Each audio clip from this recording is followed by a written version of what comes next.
हामबाय होनदों दिनैनि बे गोदान भिडिअ साफ्रोम नायगिरि नोंथांमोनखौ बरायफिननाय थाबाय।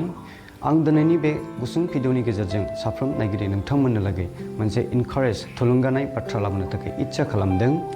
रुमारि 8/29 सिरियाव जायफ्रा फोरबोखौ अनो, जायफ्रा फोरबोजों लिंजाबाय, साफ्रोम बिसाहिफोरनि लागै जोंनि जिबनाव बिसाहि जानानै गोबां एनिमिफोरा जोंखौ आक्रमण खालामो, सुथुरफ्रा जोंखौ आक्रमण खालामो। गिदिर जोंहा टाफ सिचुएशन फैयो, समस्या फैयो। बे समस्यानि एनिमिफोरखौ जोङो दबथायनो थाखाय जोंहा जेबो अस्त्र थाया आरो बे एनिमिफोरजों जोङो मोगा-मोगि जानो हानाय जोंहा जेबो अस्त्र थाया। बेफोरनि थाखाय फोरबोआ जोंखौ इनकारेज खालामदों।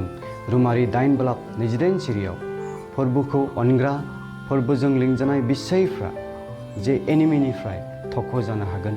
फोरबोआ जोंखौ जि प्रमिस होबाय, बे प्रमिस जे थांखि होखानाय, बे थांखि मथे जोङो फुलफिल जानो हागोन आरो जोङो देरहासारनो हागोन। जिबनाव डिप्रेसन जानानै थादोंब्ला, समस्यानि थाखाय डिसकारेज जानानै थादोंब्ला, बेफोर गासैखौ जोङो फोरबोनियाव गथायनानै जोंनि जिबनाव बे एनिमिफोरखौ जोङो जे जोंहा अस्त्र गैयाब्लाबो फोरबोआ जोंनो गोहो होगोन आरो बिनि राहा फोरबोनियाव दङ।